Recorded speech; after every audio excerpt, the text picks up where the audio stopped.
Hello and welcome everyone. It is time to enter the Kumite. I'm joined today by our technical engineer, the 940 Ninja himself, Sean Myers. Today we will be bringing Paddy Pimblett into the arena, but first, if you enjoy the content we're creating, make sure to like, share, and subscribe. So Paddy Pimblett, Liverpool fighter, kind of has that Beatles haircut. It's either the Beatles or like a eunuch from the 1400s, nowhere in between. He's born in 1995. Little shout out, we're born in the same year, both 26 years old. He's currently 13-2 in professional MMA. He's a two-time former Cage Warriors world champion, and he is the full contact contender featherweight champion. He's a BJJ specialist, guys. Get ready. He might be another young Brian Ortega coming into the game. Really high-level jiu-jitsu, and then slowly builds that striking game as we go. Some future plans. He has nothing planned as of right now, but I do have some dream fights. He claims he wants to join the featherweight division, but may do lightweight. I do see featherweight fitting him a little bit more. He's 5'10", which is pretty tall for featherweight, but he has a very petite frame. So we'll see. If he does go to the lightweight, I would love to see him fight Guram Kutateladze. They already have a bit of beef. Paddy kind of has beef with all the Georgians in the UFC right now. He sent out a tweet saying, "Lad, how stupid are these Georgians, man? No wonder the Russians terrorize their lives." Wow, that's pretty controversial. That's pretty political for a mixed martial arts fighter. Don't see why he's getting involved in any of the politics, but he's referencing the Russo-Georgian War that happened in 2008, and there's a lot of things still going on over there. It's a hard place to live. Paddy seems good, but I do not give him much of a shot against Guram. Guram could compete with him on the ground in the jiu-jitsu, I believe. I could be wrong, but I think he just outclassed him on the feet, and I think for the most part he stops him from being able to get a takedown. Giga Chikadze, another Georgian fighter, who just came off of a win over Cub Swanson. But I think he actually just got another fight opportunity. I think he's going to be fighting Yair Rodriguez. I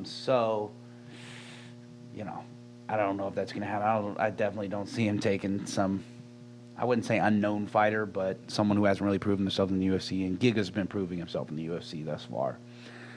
He's already a star, so they can give him a prelim main event against the top 15, or maybe just someone right outside of the top 15. I'd like to watch him and Hakeem Dawodu, Zubair Tukhugov, the Dagestanian. There's a lot of interesting, good fights.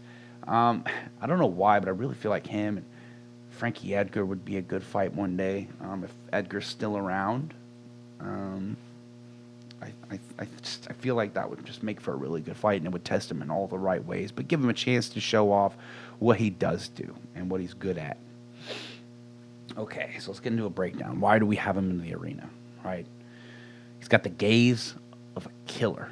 He looks so innocent until he's locked in that cage with somebody, and then his eyes, all of it changes. His whole demeanor. He has a telegraphed but quick lunging head kick, like a lead head kick. He uses it for gauging distance, see if he's too far away. He does have a habit of dropping his hands after this kick too. I hope he either cleans up the kick or learns how to put it behind something. If he could throw like a 1-2 lead head kick, that would be really nice. His striking defense is a bit lacking, seems to be a bit slow, reacting to things coming his way. He takes a lot of shots that I feel like he could have blocked or slipped out of the way of. But he's a BJJ fighter. He has very clean and quick transitions to back, very strong hooks. He gets very creative with his hooks. He'll wrap around the arm. He'll wrap around the back of the knee. He uses his hooks in a bunch of different ways. It's really good to see. His strongest skills, I feel, lie in his scrambles and then the grappling dogfight, where the dominant position is constantly changing and they're just going all at it in the grappling. He's the type of fighter to get position over submission.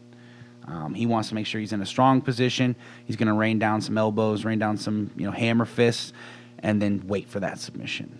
But he's definitely not going to just go for a submission. He's really good at knowing when he should be going for the submission.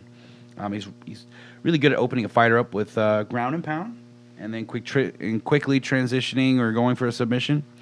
He'll throw a couple strikes, and then he'll take half guard. He'll throw a couple strikes, and then boom, now he's in full mount. He needs to work more on his boxing, movement, and wrestling offense to get them into his realm. He needs more versatile range attacks and responsible defense. Honestly, yeah, it sounds like I'm, putting him down. He's a very talented fighter. I see him as a top 5 or a top 10 in the featherweight division. I don't know if he's going to get to the title. We'll have to see how he grows and develops as a striker and as a wrestler. But he's legit, guys. He could be a problem. We'll see. Honestly, there's so much more to discuss about this fighter.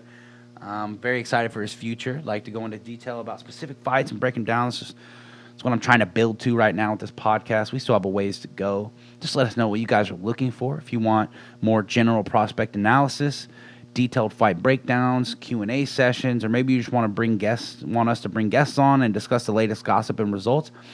Either way, we can pretty much move in any direction as of right now. But with that, guys, I'm going to go ahead and wrap up this prospect analysis episode for Paddy Pimblett. And mark my words, this man will be a contender. I'd like to thank you, our technical engineer, the 9-4 Ninja himself, Sean Myers. I'd like to thank the fighters for going out there and laying it all on the line. And last but certainly not least, I'd like to thank you, the audience, for entering the Kumite with us here today. Remember to like, share, and subscribe. This is not a sport. You don't play fight.